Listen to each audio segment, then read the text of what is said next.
Hey everybody, and welcome to another edition of Board Games Hitting My Table. So in this series I take a look at all of the games that I've been playing over the last couple of weeks. This episode covering the first half of August 2023. Now before I get started, be sure to check out the show's sponsor, KIENDA.co.uk, who are my go-to online retailer, and if you use the link in my show notes or the QR code, then you can get a 5% off your first order. But let's get cracking on the games, and we're going to start with Ultimate Railroads. So Ultimate Railroads, one of my favourite games that I've been playing over the last couple of years.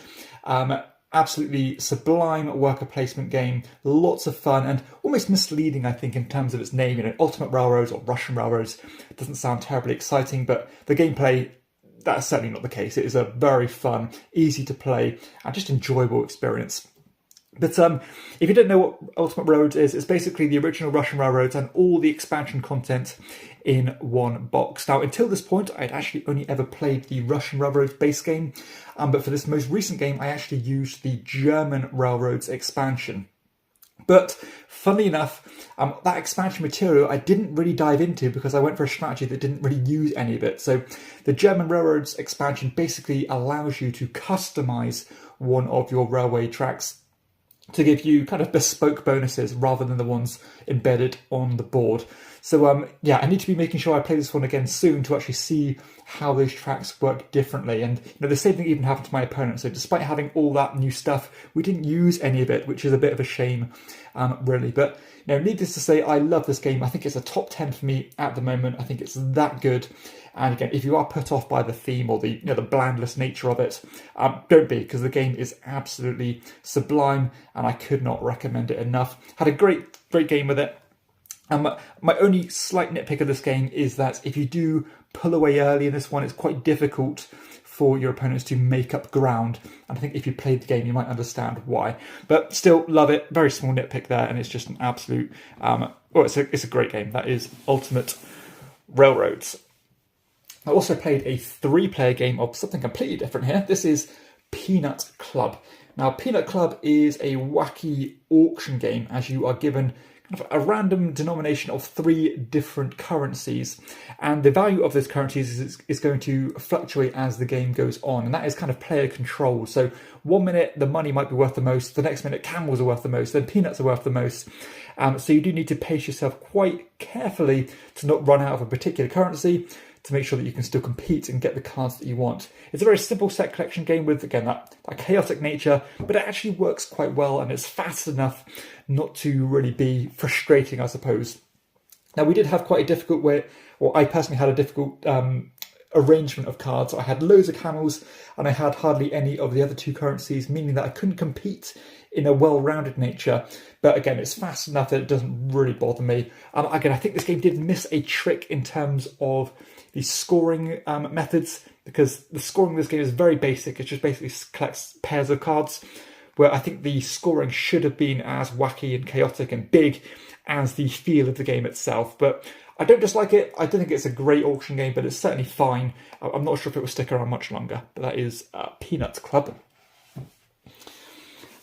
One of my favourite 2-player games now. We played a 2-player game of Air, Land and Sea. Now I do have the Spies, Lies and Supplies expansion with this one, and every time I play this one I just use a random assortment of the expansion material and the base game material and just go from there.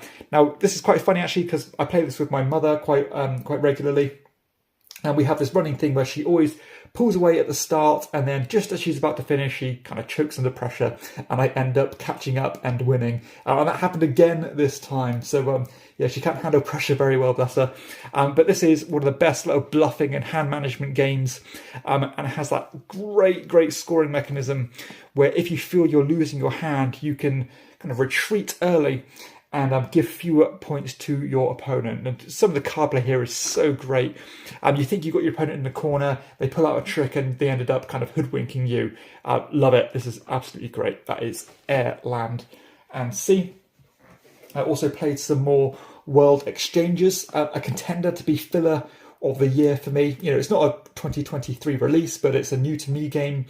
This is an economic game, as you are basically doing this little, or plotting a little graph on your sheet here, to reach these different checkpoints. You're buying and selling different kind of pieces of land or countries, I believe, and you're trying to get as much money as you can in the process by buying low, selling high, and doing different things as well. I can't actually recall how this game went because I have played this quite a lot recently, but I love it. I absolutely am in love with this game.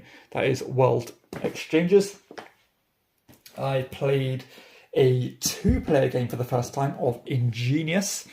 So Ingenious, family-friendly, pure abstract game as you are playing these tiles out, trying to build or create chains of these particular symbols and basically boost up your little tracker board here. And it has that Knizia scoring system where your lowest out of all of them will be your final score. And it normally means you're creating some very tight endgame scenarios. I think there was 1 point in it between me and my opponent on this one. Now, this game scales remarkably well. If you're playing with more players, you play on a slightly bigger grid. And obviously with fewer players, you're playing on a slightly smaller one. Very charming, very accessible, breezy to play. And I can see this one slotting in my collection for a long time to come. So that is Ingenious. I played a 3-player game of Concordia, one of the great Euros, a pillar of the Euro game space. Now, I actually played using I think it was the Crete map, which is particularly small and tight. I think even with 2 players it would be tight, but with 3 players, it was absolutely, it was quite punishing. And you need to be very much on the ball to get into these locations first. Now, my normal strategy with Concordia is to mop up cards and then go for the different regions to get presents. I think with this expansion, the Crete one, that's not really an option, and that cost me quite heavily because before I even started moving, all of the good spots were taken, meaning that money was much more tight for me and I had to pay a lot more to get into those spots. But this game is sublime. It is one of the best Euro games out there. I played terribly this game, not well at all, not efficiently. I was spending whole turns kind of getting a resource or two when in reality I should have bit the bullet and used my Tribune more often to pick up my cards and use my best cards again, rather than just stringing out as many cards as I could. But still loved it. It's a great game, but that I need to really work on managing that tight map, because I've only got the base game myself, but a friend of mine has some of the expansion content, which I'm not quite settled into yet, but still fantastic game.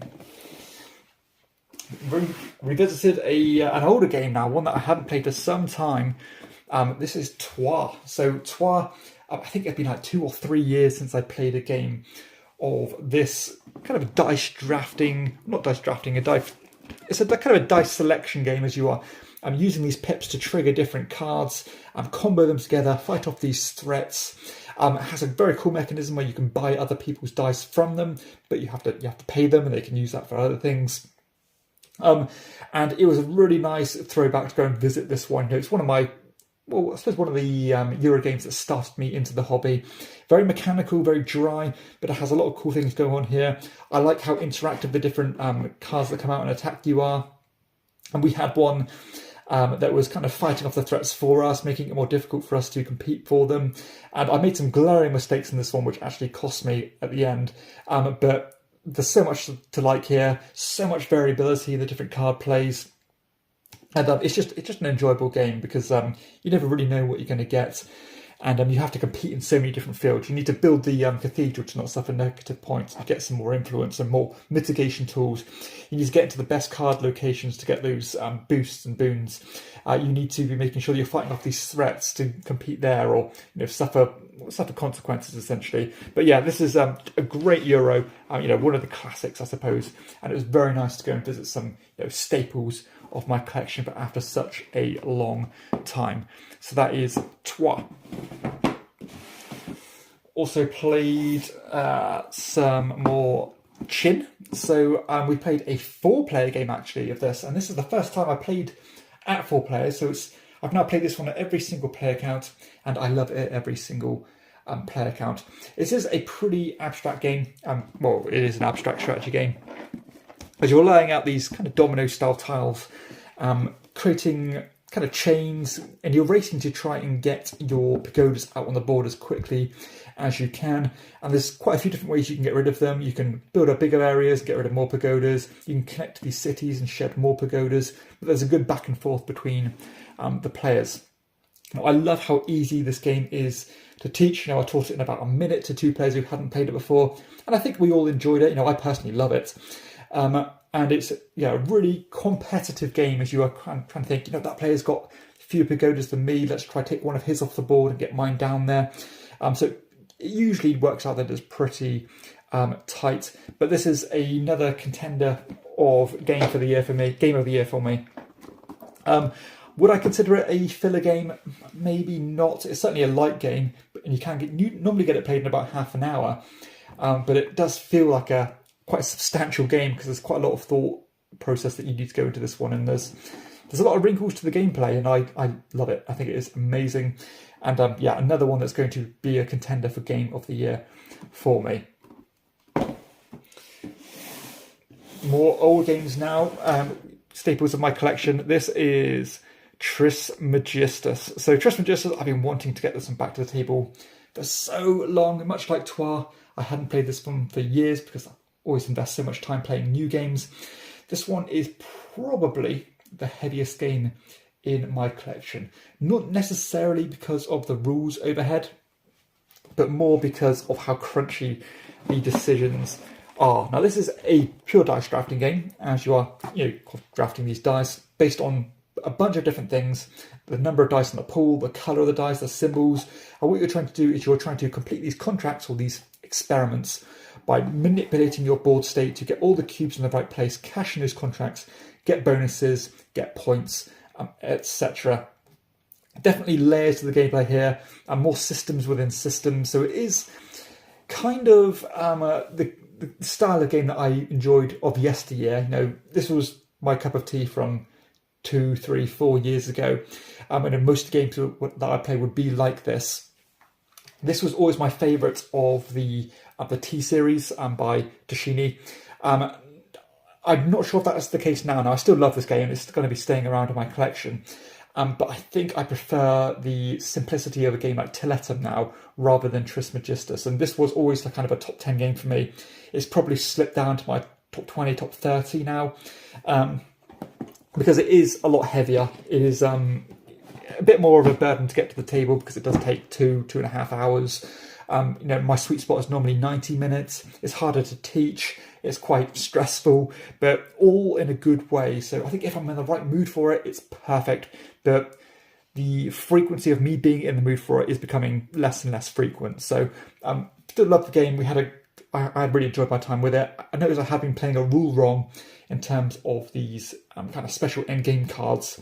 I was making it a lot more difficult for me than the game actually plays out in reality. But it was nice to get to the table. It's kind of maybe a once a year game, and I've got that play out of my system now. So it'll probably be sat on my shelf for a while to come, but I'm still really glad I got it back to the table.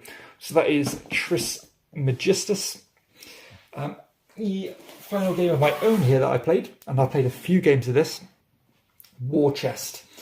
War Chest, another pure abstract game. It's kind of a team versus team or 1 versus 1 style game, using these tokens which move like chess pieces to try and spawn out these kind of control points on the board. All the different pieces move in different ways and have different abilities. I love just randomizing them and seeing what they do and kind of discovering how they interact with each other, because sometimes they combo with each other in amazing ways. I like that sometimes you can have like long wars of attrition, sometimes you can have kind of rush strategies. And these 2 games that I played this have been very different. One I played with my mum. I remember I had some cavalry units. They were just rushing around the board, just mopping up the spots, and my opponent couldn't really counteract that.